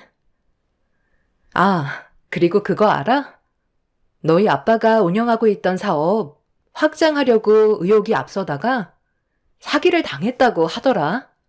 만약 우리의 관계가 좋았다면 당연히 도와줬었겠지만 지금으로선 내가 해줄 수 있는 건 아무것도 없을 것 같다. 네가 앞으로 계속해서 불행했으면 좋겠어. 마지막으로 바라는 건 그것뿐이야. 그럼 건강하게 잘 지내라. 친구는 저를 바라볼 뿐 아무 말도 하지 않고 눈물만 흘리고 있었어요. 눈빛에선 미안하다는 말을 하고는 있었지만 저는 친구를 용서해 줄 수 없었습니다. 남편은 저에게 했던 잘못에 대한 용서도 구하지 않고 세상을 떠났지만 오히려 그게 더 잘된 일인 것 같네요. 추한 모습 더 이상 보고 싶지도 않았거든요. 소중했던 사람들을 한순간에 모두 잃게 됐지만 아직 제 나이 젊기 때문에 앞으로 아이들과 남은 인생 행복하게 살고 싶어요. 제가 바라는 건 그것뿐입니다. 친구는 자기 잘못을 뉘우치고 있을까요? 아니면 저에 대한 분노만 남아있는 상태일까요? 자신이 저지른 행동이 얼마나 큰 대가가 뒤따랐는지 깨달았으면 좋겠어요. 제 사연을 여러분들께 털어놓게 되니 어느 정도 마음이 후련해진 것 같네요. 여러분들의 삶은 저처럼 불행이 아닌 행복만 가득하시길 바랍니다. 감사합니다. 안녕하세요. 저는 40대 중반 여자입니다. 최근에 동서와 불미스러운 일이 생겨 이렇게 사연을 신청하게 되었는데요. 다시 좋은 관계를 유지하면 안 되냐고 저에게 애원을 하고 있는 중이라 현명한 판단을 하기 위해 이렇게 글을 쓰게 되었습니다. 본론부터 말씀드리자면 시동생이 동서와 결혼을 한 지 5년 차가 되었을 때 꽤 자금이 모이면서 저희 엄마 건물에 전세로 들어와 살기 시작했을 때 좋은 마음으로 시작했던 배려가 오히려 독이 되는 결과를 초래하고 말았습니다. 시동생은 저희 남편과 띠동갑으로 시댁 집안의 막내로 자라왔었어요. 시동생 위로 신우가 둘이 있고 저희 남편이 장남입니다. 그래서 온갖 사랑을 혼자 독차지하며 살아왔다는 걸 알 수 있을 만큼 시부모님께서 시동생을 많이 아껴주고 있었습니다. 그래서 결혼했을 당시 시부모님은 시동생에게 아파트 한 채를 사주셨고 어렵지 않게 생활할 수 있었죠. 저희 결혼할 때는 돈 한 푼 보태준 적도 없었지만 크게 신경 쓰지 않는 성격이라 그냥 넘어갔었습니다. 그런데 시동생 내외가 결혼을 한 지 얼마 되지 않았을 때 대형 사고를 치고 말았어요. 시부모님께서 시동생 명의로 사준 아파트를 홀라당 해먹었다는 충격적인 말을 듣게 되었죠. 한두 푼 하는 금액도 아닌데 어떻게 된 거냐고 물어봤을 때 시동생 내외는 잠깐 여행을 갔다가 노름장에 발을 디디게 되었고 그곳에 정신을 빼앗겨 집이고 뭐고 전부 다 해먹었다는 말을 듣고 말았어요. 처음에는 재미로 호기심에 시작했던 게 자신들도 모르게 이미 건널 수 없는 강을 넘어버렸다면서 눈물을 흘리며 시부모님께 용서를 구했지만 한평생 힘들게 모은 돈들이 한순간에 사라져 버렸기 때문에 시부모님의 분노는 하늘을 찔렀고 그날 같이 세상 떠나자는 말까지 나오면서 엄청난 난리가 났던 사건이었죠. 정말 다행이었던 건 시동생과 동서가 정신을 차렸는지 그때 이후로 힘들게 벌어 모은 돈이 어느 정도 모였을 때 또다시 불안해지기 시작한 시부모님이 고민을 하고 계실 때 때마침 저희 부모님께서 다세대 주택 건물을 한 채 소유하고 계셨는데 저희 부부가 살고 있는 위층이 비어 있었다는 걸 알고 시부모님께서 부탁을 하셨고 가족들과 함께 있는 게 사고치지 않는 좋은 방법 같다고 판단하신 시부모님께서는 사정이 어려우니 보증금을 좀 낮춰달라고 사정을 하셨어요. 그렇게 친정 부모님께서 사정을 봐주셔서 시동생 내외는 저희 집 바로 2층에서 시세보다 저렴하게 전세로 들어와 살게 되었던 거죠. 좋은 게 좋은 거라고 새로운 마음으로 시작하게 된 시동생 내외를 잘 챙겨주려고 처음 이사 왔을 때 신경을 많이 써줬었어요. 그런데 호의가 계속되면 당연한 권리라고 생각하게 된다는 게 문제였던 거죠. 동서와 시동생은 고마워하기는커녕 점점 바라는 게 많아졌고 조금씩 마찰이 생기더니 상처를 주고받게 되는 일이 있었어요. 저희가 조금이라도 소홀하게 되면 그에 따른 불만이 같이 따라오다 보니 진지하게 대화를 풀어나가려 노력했지만 서로 얼굴을 붉히게 되는 지경까지 이르게 되었어요. 우리도 생활이 있는데 어떻게 매번 끼니 때마다 신경을 써주는 건 힘들잖아.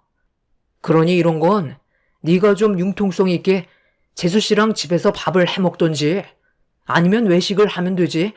언제까지 우리가 밥수발을 들어줘야 하는 건데? 처음에는 새로운 집으로 이사 왔고 앞으로 잘 좀 지내보자고 해서 같이 밥도 먹고 한 건데 그걸 당연시하게 생각하고 계속해서 우리한테 요구를 하는 건 문제가 있는 거 아니야?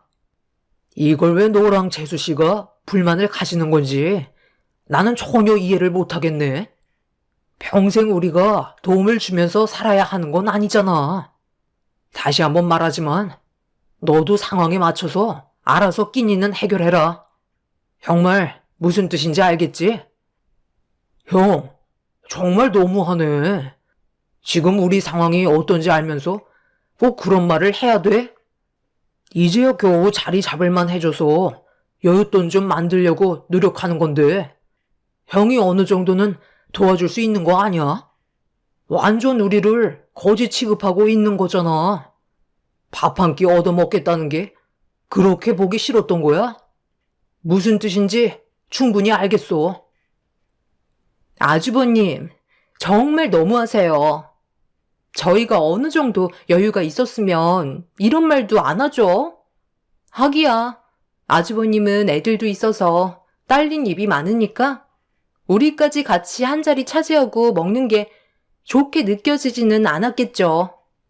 그렇다고 이런 식으로 이 사람한테 상처 주는 건 저도 기분이 썩 좋지는 않네요. 앞으로 그걸 안 하면 되는 거죠? 동서, 무슨 말을 그런 식으로 해? 방금 구걸이라고 얘기했어?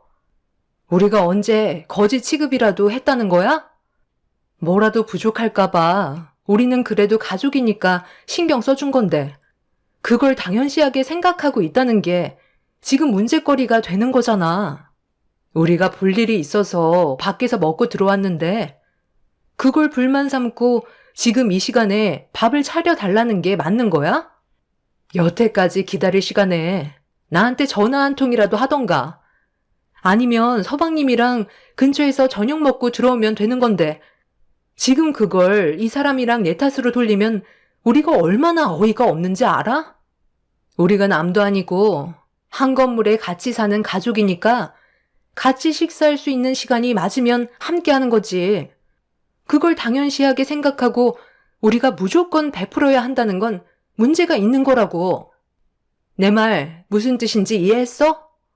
이 정도 얘기했으면 충분히 알아먹었을 거라고 생각하는데 앞으로 식사 자리에 부를 일은 없을 것 같으니까 알아서들 챙겨 먹어. 한두 살 먹은 나이도 아니면서 그 정도는 할 수 있잖아. 처음 몇 번 함께 식사한 적이 있었는데 겨우 자리를 잡은 시동생 내외는 저희가 계속해서 끼니를 해결해 줄 거라고 생각했는지 같이 할 수 없는 상황이 생겼을 때 그걸 문제 삼고 있었고 저도 상당히 당황스러워 무슨 말을 해야 할지 몰라 머릿속이 하얗게 변해버렸었죠. 그날 이후로 시동생 내외와 저희 부부의 관계에 금이 가기 시작했고 한 건물에서 사는 게 불편해질 정도로 안 좋은 감정들이 쌓이고 말았어요. 남편은 신경 쓰지 말라고 했지만 한 건물에서 생활하다 보니 동서와 마주치게 되는 일이 많다 보니 마찰도 잦았고 서로 상처되는 말을 주고받을 때도 있었죠. 그렇게 위태로운 관계를 유지하며 지내던 어느 날 장을 보고 들어가려 하는데 동서가 외출을 하려고 내려오다가 저와 딱 마주치게 되었죠. 그런데 굳은 얼굴 표정으로 저에게 갑자기 한마디를 하더라고요. 형님, 제가 정말 참고 있다가 이건 아닌 것 같아서 한마디 해야 될 것 같아요. 저녁만 되면 식사 시간 때 고기를 너무 자주 구우시는데 그건 다세대 주택에 사는 사람들한테 너무 민폐 끼치는 행동 아니에요? 저는 형님 바로 윗집이라 냄새가 그대로 올라온다고요. 창문을 닫아놔도 냄새가 들어오는데 얼마나 곤욕스러운지 아세요? 웬만하면 고기는 나가서 드시고 오는 게 좋을 것 같은데요. 저희가 왜 형님 때문에 피해를 봐야 하는 거죠? 한 건물에서 같이 살면 서로 예의 정도는 지켜주셔야 할 것 같아요. 한 번 들어온 냄새가 잘 빠지지도 않는다고요. 저도 웬만하면 그냥 넘어가려 했는데 툭 하면 고기 냄새 피우고 있잖아요.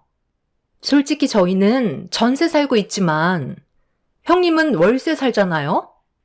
그만큼 형편도 좋지 않으면서 집에서 꼭 고기를 구워 드셔야겠어요? 뭐라고? 지금 말 다 했어? 그러니까 우리가 월세를 살아서 고기를 구우면 안 된다는 거야? 나랑 뭐 하자는 건데? 전세를 살고 있는 동서는 고기를 구워도 되고 나는 월세를 살고 있으니까 집에서 고기는 구우면 안 된다는 그런 말도 안 되는 법은 누가 정한 건데? 우리가 식사 초대를 하지 않았다고 지금 이러는 거야? 형님이 잘 생각을 해보세요. 툭 하면 고기를 구우시는데 냄새가 전부 위층으로 올라오잖아요. 얼마나 곤욕스러운지 아세요? 그렇다고 우리를 초대하는 것도 아니잖아요? 냄새만 풍기는 게 기분이 얼마나 불쾌한데요. 그러니 앞으로 웬만하면 고기는 식당에서 드셨으면 좋겠어요. 아시겠죠? 우리야 전세를 사니까 지출되는 돈이 적지만 형님은 월세 사시니까 고정적으로 나가는 돈이 꽤 되는데 배에 기름칠할 정도의 여유는 있으신가 봐요. 원래 사는 게 천박할수록 사치를 많이 부린다고 하지만 뭐든 적당히가 좋은 거예요. 그렇게 먹어대시니까 살이 급격하게 늘어나셨잖아요. 제가 오늘은 그냥 넘어가겠지만 다음부턴 위층에 살고 있는 저희를 생각해서라도 앞으로는 조심해줬으면 좋겠어요. 저희는 전세 사는데도 남한테 피해를 주지 않잖아요. 동서의 태도에 어이가 없어서 입을 다물지 못했어요. 한두 살 나이 차이가 나는 것도 아니고 저와 띠동갑인 동서가 버릇없이 행동하는 모습이 제 속을 끓게 만들었고 이대로는 그냥 넘어갈 수는 없을 것 같아 다시 집으로 돌아오면 그때 한 소리 해야겠다 싶었습니다.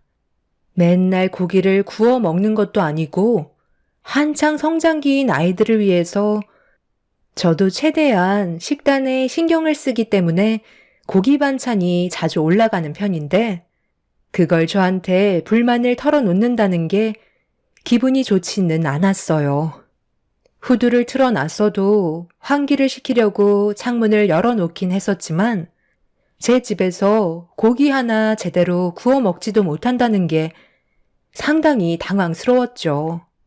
살면서 이런 말을 들어본 적도 처음이었고 예의 없게 저에게 얼굴을 붉히면서 한 번만 더 고기를 굽게 된다면 그냥 넘어가지 않을 거라고 경고하는 동서의 태도가 제 속을 끓게 만들었습니다.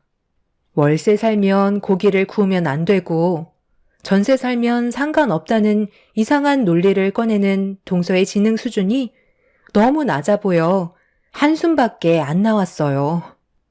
바쁘지 않았다면 당장 그 자리에서 한마디 했을 텐데 아이들도 집에 들어올 시간에 남편도 퇴근을 해야 돼서 서둘러 저녁 준비를 해야 했던 터라 저를 밀치면서 건물 밖으로 나간 동서를 쳐다만 보고 있었네요. 한 번만 더 예의 없는 태도를 보인다면 그땐 저도 그냥 넘어가지 않겠다고 분노를 삭히며 집으로 들어왔어요. 한참 동안 화가 가라앉지 않아 찬물을 들이킨 뒤 흥분한 마음을 진정시키고 있었죠. 저희가 돈이 없어서 월세로 사는 게 아닌 부모님 용돈도 챙겨드려야 하니 겸사겸사 월세 포함해서 좀 더 얹어드리다 보니 그냥 월세로 사는 건데 그걸 동서는 제가 집안 형편이 어려워서 월세 사는 걸로 착각하고 있었습니다. 남편한테 제가 겪었던 상황을 풀어놓게 된다면 집안이 휘청거릴 정도로 난리가 날 것 같아 나중에 동서를 따로 불러 조용히 처리해야 될 것 같았지만 이 문제에 대해 남편은 어떻게 생각하는지 미리 파악하는 게 중요할 것 같아 동서가 했던 말에 대해 남편은 어떻게 받아들일지 드러나 보고 싶었어요. 당신은 집에서 고기 굽는 거에 대해 어떻게 생각해? 남들한테 피해를 주는 행동인 것 같아? 만약에 우리가 집에서 고기를 구웠는데 냄새가 바로 위층으로 올라가게 되면 그 냄새를 맡고 싶지 않을 때도 있잖아. 그럴 때 우리가 윗집에 피해를 주게 되는 걸까? 그렇다고 집에서 고기를 굽는 사람들이 없진 않잖아. 집에서 고기 굽는 게 뭐가 어때서? 남들 다 집에서 고기 구워 먹잖아.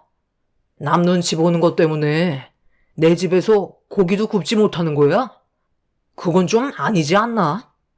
오히려 생선이 더 냄새가 심하게 올라올 것 같은데. 그리고 연기 자체가 공기보다 무겁기 때문에 위층에서 고기를 굽는 게 오히려 아래층으로 더 많이 내려올 텐데. 다세대 주택에서 살면 여러 가지로 서로 조심해야 될 부분들이 많긴 하지만 고기 굽는 것 때문에 피해를 준다고 생각해 본 적 단 한 번도 없는데. 그런데 갑자기 그건 왜 물어보는 거야? 무슨 문제라도 있었어? 아니면 그냥 궁금해서 물어본 거야? 어찌됐든 나는 크게 상관없다고 생각해. 그런 거 일일이 따지고 들 거면 차라리 문제를 제기한 사람이 단독주택으로 이사를 가면 되는 거잖아? 함께 살면 여러 가지로 서로 이해하고 배려하면서 살아가는 거야. 남편도 크게 문제가 되지 않는다고 생각하고 있었어요. 혹시나 해서 다른 지인들한테도 물어봤는데 그런 건 생각해 본 적 단 한 번도 없었다면서 오히려 그런 말을 한 사람을 이상하게 여기고 있었죠. 다른 사람들이 동서와 같은 의견이었다면 제가 문제를 만들었다고 판단하겠지만 모두가 크게 피해줄 일은 아니라고 했기 때문에 동서의 행동을 받아들이는데 어려움이 많았었죠. 오히려 피해를 받는 건 저희였어요. 위층에서 시동생과 동서가 둘 다 베란다에서 그것을 피우기 때문에 창문을 닫아도 냄새가 집안에 들어올 때가 많았죠. 저희 남편은 아이가 생기면서부터 그것을 끊어서 피우지도 않고 아이들도 있는데 자꾸 역한 냄새가 들어오니 스트레스가 이만저만이 아니었어요. 그래도 그냥 참고 넘어갔었는데 저에게 그런 태도를 보인 동서한테 너무 서운하기만 했었죠. 그런데 며칠이 지나고 말도 안 되는 일이 눈앞에 펼쳐지고 말았습니다. 동서와 또다시 마찰이 있기 전에 저희 부모님께서 잠깐 집에 오셨길래 가족들과 함께 모여 저녁 식사를 하고 있었습니다. 오래간만에 부모님께서 오신 거라 모두가 둘러앉아 삼겹살에 소주 한잔 하면서 대화를 나누었는데 그걸 동서가 넘어가지 않고 저와 마주쳤을 때 날카로운 모습으로 저에게 불만을 털어놓으며 점점 더 목소리를 높여가고 있었어요. 결국 참지 못한 저도 동서한테 화를 내게 되었죠. 형님, 제가 저번에 충분히 좋게 설명드렸을 텐데요. 집안에서 고기 굽는 거 자제해달라고 했었는데 아주 보란듯이 한참 동안 고기를 구우시더라고요. 동서도 알잖아. 우리 부모님 오신 거 그게 무슨 문제라도 된다는 거야? 세세하게 하나하나 따지고 들어가면 한도 끝도 없으니까 동서 갈 길 가지. 기름 냄새가 얼마나 맡기 힘든 줄 알아요? 제 경고를 무시하시는 거예요? 형님 때문에 정신적인 고통을 받았으니까 그에 따른 피해 보상 해주세요. 무슨 피해 보상? 내가 그동안 말을 안 하고 살았는데 동서랑 서방님이 집안에서 태우는 냄새 때문에 우리가 얼마나 곤욕을 치르는지 알아? 애들도 있는데 밖에서 해결하고 들어와도 되는 거잖아. 그거 잠깐 나가는 거 귀찮아서 집에서 해결해야 되겠어? 그리고 동서, 나랑 저번에 계단에서 고기 문제로 싸웠을 때 그때 이후로 집에서 걸을 때마다 상당히 쿵쿵거리는데 그것도 얼마나 괴로운지 알아? 우리도 정말 많은 것들을 이해하고 넘어가고 있는 중이라고. 그래서 저한테 뭘 바라시는 건데요? 불편하시면 형님이 위층에 살면 되는 거잖아요. 아래층에서 사시니까 그 정도는 감수하셔야죠. 저희는 형님 집에 조금도 피해를 준다고 생각해 본 적 손톱만큼도 없는걸요. 오히려 저희가 더 많은 피해를 보고 있다고요. 제가 받은 정신적인 고통에 대한 손해배상으로 지금 이 자리에서 100만 원 입금해 주세요. 그동안 저희한테 신경 못 써준 것도 포함되어 있는 거니까 억지 부린다고 생각하지 마시고 저희 도와준다고 생각해서 외식이나 하라고 100만 원 피해 보상해 주시면 앞으로 고기 굽는 건 크게 터치하지 않을게요. 기분 나쁜 건 아니시죠? 어쩌겠어요. 아래층에 사는 사람이 아쉬우면 알아서 키워야 하는 거죠. 저는 위층에 살아서 형님 때문에 스트레스를 상당히 많이 받고 있는 중이거든요. 제발 남들한테 피해 좀 주지 말고 삽시다. 저 정말 조용히 살고 싶다고요. 가족이라면서요? 그럼 제가 받는 스트레스도 이해해 주셔야죠. 지금 당장 100만 원 입금 안 해주시면 집에 못 들어가세요. 저는 동서의 어이없는 말에 더 이상 놀아나고 싶지 않아 그냥 무시하고 사는 게 좋을 것 같아 계단을 가로막고 있는 동서를 밀친 뒤 집으로 들어가려는 순간 동서가 자기를 밀쳤다면서 저를 돌려 세우더니 갑자기 얼굴에 손을 올려 붙였고 하필 잠깐 옥상에 볼일 때문에 나오신 저희 부모님이 동서가 제 뺨에 손을 올리는 걸 바로 앞에서 목격하고 말았네요. 동서도 저희 집 현관문을 열고 나오시는 부모님을 보고 많이 당황했는지 움찔거리면서 천천히 뒷걸음질 쳤지만 이미 부모님께서 동서가 제 뺨에 손을 댄 걸 전부 다 목격했기 때문에 더 이상 상황을 좋게 마무리할 수는 없었습니다. 엄마는 한참 어린 동서가 제 뺨을 올렸다는 거에 분노하셔서 동서한테 달려들었고 동네가 떠나갈 정도로 엄마는 동서를 가만두지 않겠다며 난리를 치셨습니다. 결국 퇴근한 남편이 말리기 시작했고 뒤이어 건물 안으로 들어온 시동생이 경악을 하면서 더 이상 문제가 커지지 않게 하려고 저희 모두를 말리고 있었어요. 참다 못한 엄마는 동서한테 당장 짐을 빼라며 더 이상 받아주지 않겠다고 동서 내외와의 전세 계약을 파기하겠다면서 집안의 물건을 다 밖으로 빼겠다고 흥분을 가라앉히지 못하셨어요. 동서 집의 문고리를 잡고 당장 문을 열라며 난리를 치셨는데 갑자기 시동생과 동서가 다시는 이런 일은 없을 거라고 용서를 구하기 시작했어요. 절대 들어가지 못하게 하려고 날뛰시는 엄마를 붙잡으면서 진정시키려 노력하는 동서네의 행동이 좀 이상하게 느껴지게 되자 저희도 집안을 확인시켜 달라는 말을 꺼내게 되었죠. 결국 온 집안 식구들이 시동생과 동서를 압박하자 고개를 들지 못하고 있던 동서가 천천히 문을 열었는데 그 순간 경악할 만한 풍경이 눈앞에 펼쳐지고 말았습니다.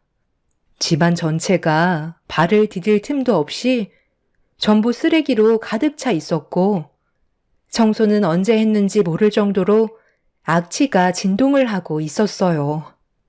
사람이 살 수 있는 환경은 도저히 아니었어요.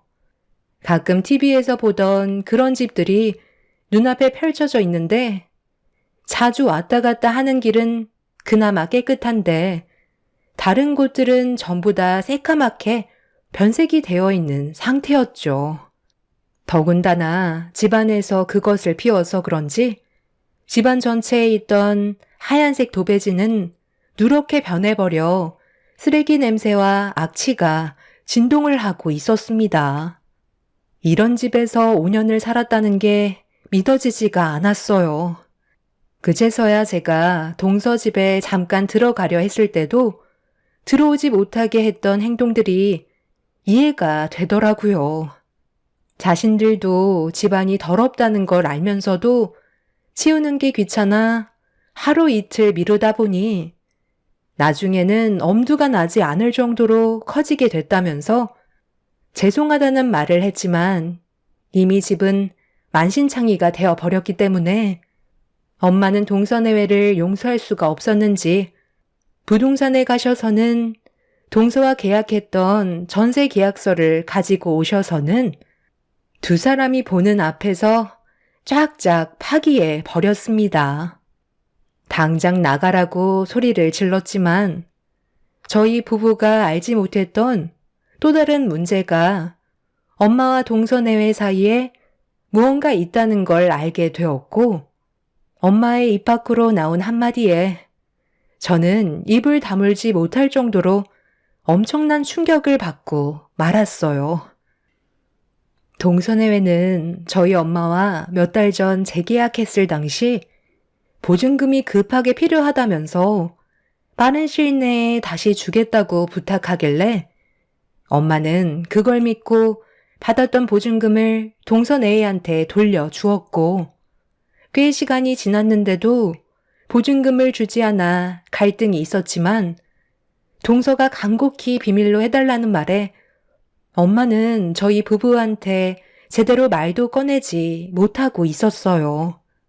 전에 시동생 내외가 사고 쳤던 사실은 저희 부모님께서 전혀 모르고 계셨죠.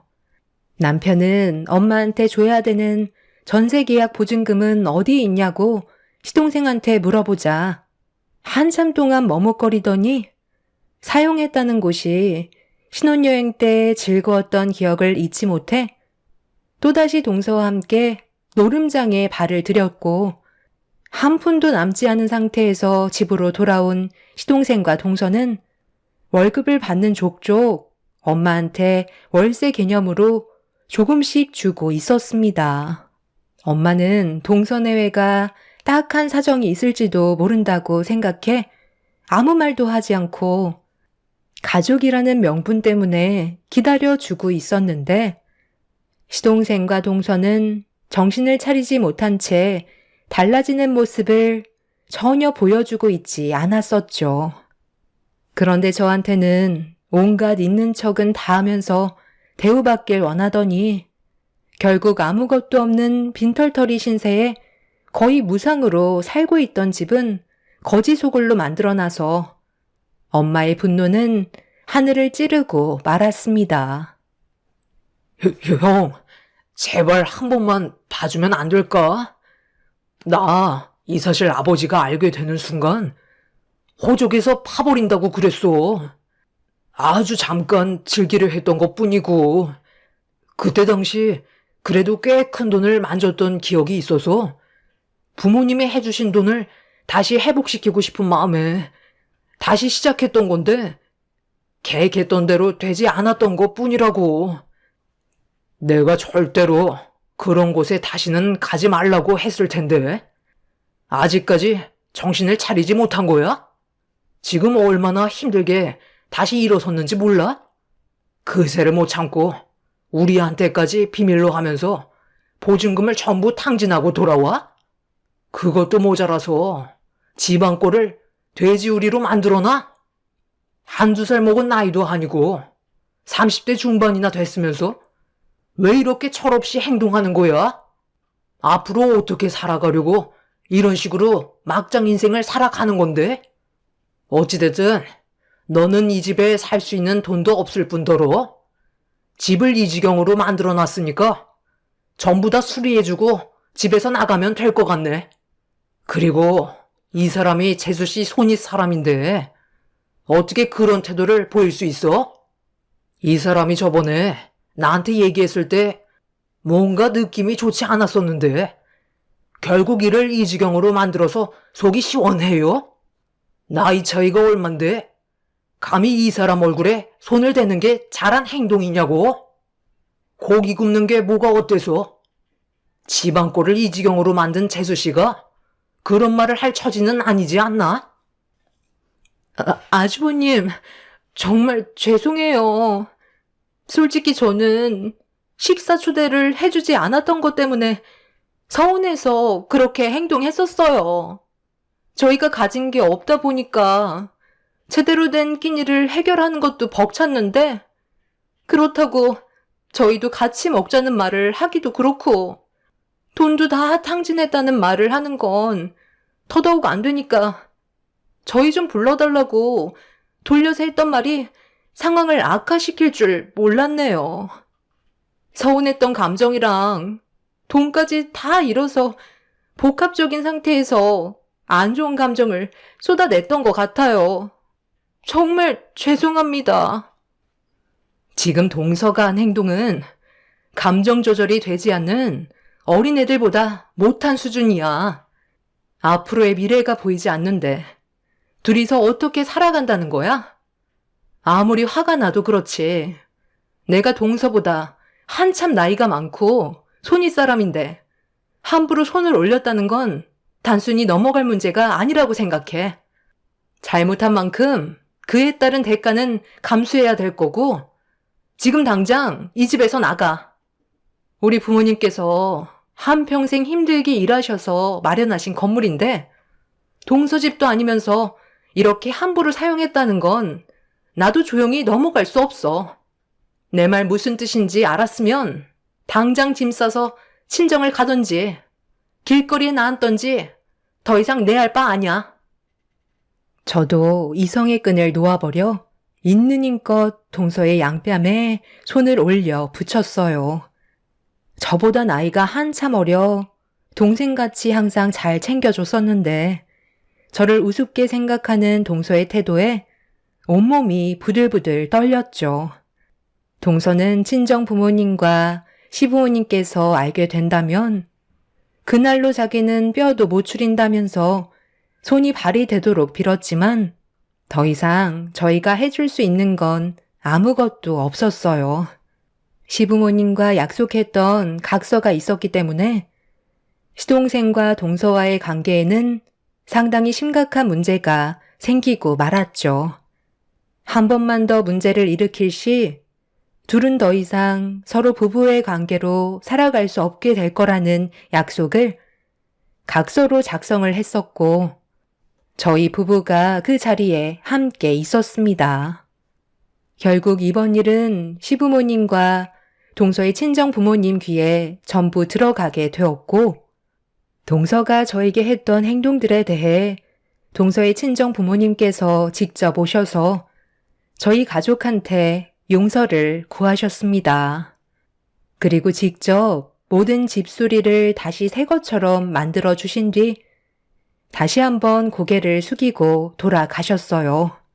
시부모님께서는 각서에 적혀 있던 내용대로 둘의 관계는 정리하는 게 좋을 것 같다고 화를 내셨지만 시동생과 동서는 그래도 서로 부부라고 절대로 떨어지지 않겠다고 하자 앞으로의 인생 알아서 살아가라며 결국 인연을 끊어 버리셨네요. 동서와 시동생은 그렇게 시댁 집안에 발도 못 붙이며 어디에선가 쥐죽은 듯이 살아가고 있는 중입니다. 둘 다 나이만 먹었지 하는 짓은 너무 철이 없어서 차라리 저희 가족 앞에 나타나지 않는 게 도움이 될 것 같았어요. 그런데 며칠 전에 동서가 저한테 연락을 취해 왔습니다. 다름이 아니라 저와 다시 좋은 관계로 발전해 나갈 수 없냐고 도움의 손길을 요청하고 있는 상태입니다. 돈이 없는 상태에서 다시 시작하려니 너무 힘들다고 마지막으로 한 번만 도와달라고는 하는데 저는 그럴 선택권이 없기 때문에 동서의 부탁을 들어주지 않았어요. 아직은 때가 아니라고 생각합니다. 앞으로 더 고생을 해봐야 정신을 차릴 것 같네요. 여러분들 주위에도 나이만 먹었지 철이 덜 든 가족들이 있을 텐데 문제를 일으켰을 때 어떻게 해결하셨나요? 생각 없이 행동하는 시동생과 동서를 보니 답답하기만 합니다. 솔직히 두 번 다시 마주치고 싶지 않아요. 가족들이 받게 될 피해가 너무 클 테니까요. 자신들이 얼마나 불행한 길을 선택했는지 충분히 반성하고 느꼈으면 좋겠습니다. 제 사연 들어주신 분들, 오늘 하루도 힘내시고 행복하시길 바랍니다. 감사합니다.